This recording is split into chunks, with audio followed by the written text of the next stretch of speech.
y'all, welcome back to my channel. Definitely make sure that if you're not yet part of the family, you go ahead, you hit subscribe, turn on your post notifications because we be turned up every week, okay? Today we're going to be talking about Catfish, and this is Reese and Jesica. This was a pretty interesting episode, at least for me it was. So we have, like I said, Reese and Jesica. Jesica, she's pretty. Reese is also pretty cute too. I was like, okay, I see you, boo. And Jesica, she's 25. She's from New York City. And she's also, I think she was like a live-in nurse, which was pretty cool.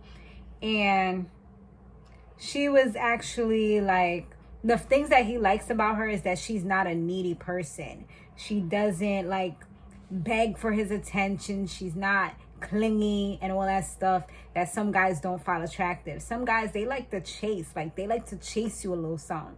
They like to know that you don't need them, but you know, you kind of want them or whatever, you know what I mean? Like you're not too dependent on them.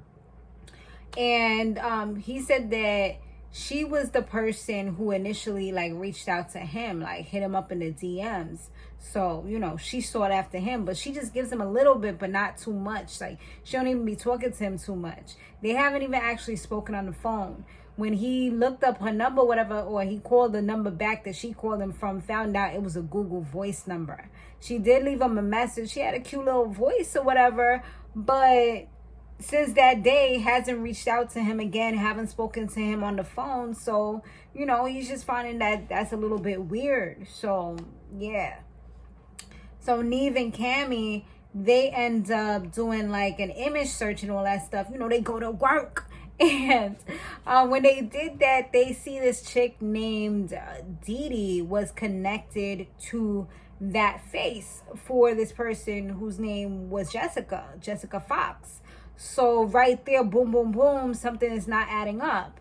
And then this person, they was pretty established as far as their Instagram. So that's how they could tell that it wasn't adding up. Like this had to be a catfish page because this person had 360,000 followers and they had people that was talking to them, liking, commenting and all that. So you could tell that it was official, it was established and all that. So yeah, then they did like a phone search and they came up with this girl named Raven. She was cute too. It said she was a real estate owner and there was only one Instagram there, or one person that actually commented, and she commented back, and her name was Veronica. So bingo. Now they go out and they reach out to this Veronica chick to find out a little bit more information, and it was a little weird. Like the girl, she was bubbly and everything, but she was saying that she does know this Raven person. She's known her for many years. And she said like she would tell her that they're trying to talk to her. So a few minutes later, here goes a call from Raven, quote unquote.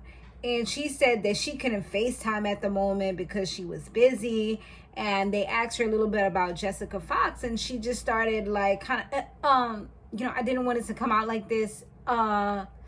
It just hangs up the phone. So boom, right there, suspicious again. So, you know, we're kind of really knowing like something's not right. Like at this point, Neve was starting to think like, you know what, maybe this Veronica person is the Raven and Jesica Fox. And maybe she done created all of these profiles and she just living it up, you know, like who she want to hit up with, which profile. Like how am I feeling today? Am I feeling like a real estate owner? Am I feeling a little, you know, Jesica Fox hot fire gal? You know, like how am I feeling today? You know, do I want to be professional or do I want to be like a little like influencer doing my thing, you know? It was just getting like really, really weird at that point. And so then they reached out that evening and they left a message for her. So they ended up getting a call from Raven, and she admits that, well, she kind of admitted that she was both Jesica and Raven because she didn't really deny it, but she didn't necessarily say, yeah, this is who I am either. But based on what she said or the way that she answered the questions, you can infer that information. You know what I'm saying? So she was like, yeah, that they can meet in Jersey and they could meet at some place called the Swamp something. You know, they could meet out there. And she said that this person just has to be like open-minded. They have to be kinky and they have to be adventurous. Otherwise, she didn't want to go. So they did ask, tell Reese about all this, and he said, all right, like, he's ready to just find out who it is, and he's kind of mentally prepared himself for anything. So they let her know, like, all right, he's okay, he's ready to see you, meet you, know what's going down. As soon as they were saying all this, I'm like, yo, is this person a porn star or something ain't right? Like, something weird is about to go down. Like, I just felt it in my body and my soul. Like, I knew it. And I'm like, here we go, Reese, strap on, because it's about to be a bumpy ass ride for real, for real. So they meet up, and the person had on like a little hoodie, turns around, unveils, and boom, boom, boom. It is a whole man, like, for real. And this person, once Reese saw the person, he was just like, they look real familiar. So you know how you could remember, this is how I am. Like, I tend to remember people's faces, but many times I won't remember where I saw you or your name, but I can remember somebody's face. So that's exactly what it seemed like was happening to him. He was able to remember he saw this guy before, but he didn't know where. So come to find out, this guy's name is Remy. He is homosexual. He's gay. And he also, he just was like, we hung out, well, he hung out with my homegirl before, partying or whatever. And I guess he was there as well. So this was his way to try to see, like, if he was a DL dude and, possibly get a hookup or whatever. So he says that he does this pretty frequently. Well, not frequently, but he does this in order to make sure that, everything is good before he proceeds to move forward with anything. So, yeah, definitely. And then he was trying to say that it wasn't catfishing. He's like, it's not really catfishing, because he was like, Raven is a friend of his and he just uses her in order. I'm wondering if Raven is really that picture of the person or not. Like, they never really clarified that, because if it was, then I'm pretty sure he would actually talk to her, because he looked like he was like, she looking good too.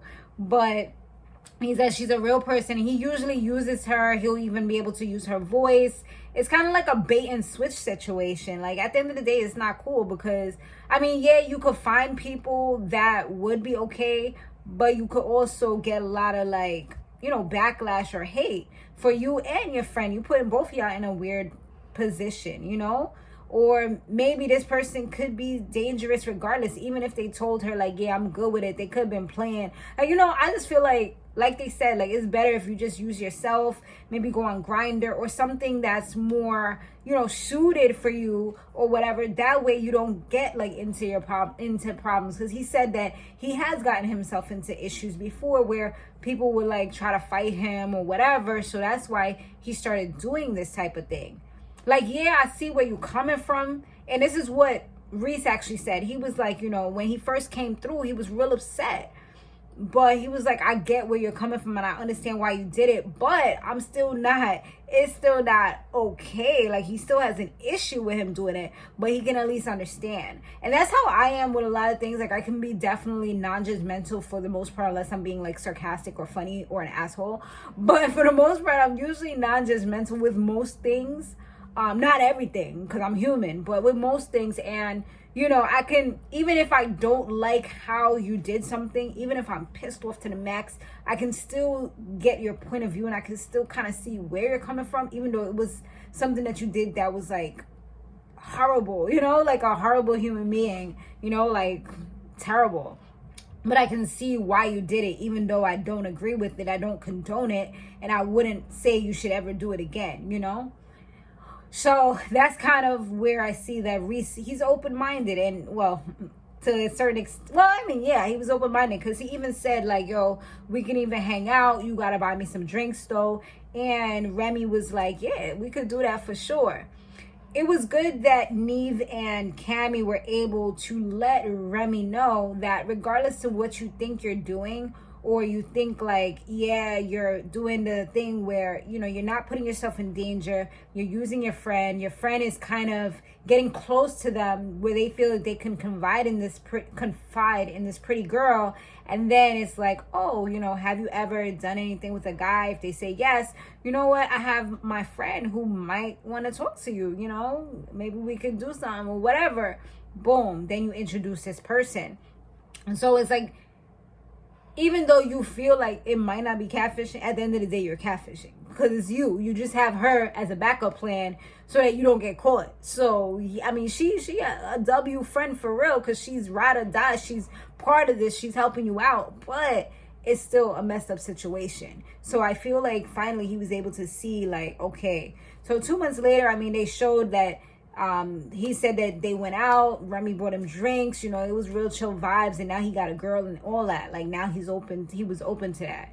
And on the flip side, Remy said that he stopped using his friend to help him out. He's now using his own profile, and he felt good that this guy Reese didn't feel weird hanging out with him. He was true to his word, and you know, he's looking forward to just being himself going forward. So, you know, it shows you like, kind of like, don't judge a book by its cover just because somebody seems cool or whatever, or you know, that doesn't mean that they won't want to hang out with you. They can't be your friends just because they're not bisexual. And that's what the guy said. He was like, you know, I have bisexual friends, but that's just not me. And you can't really force someone to do something that they are not comfortable doing.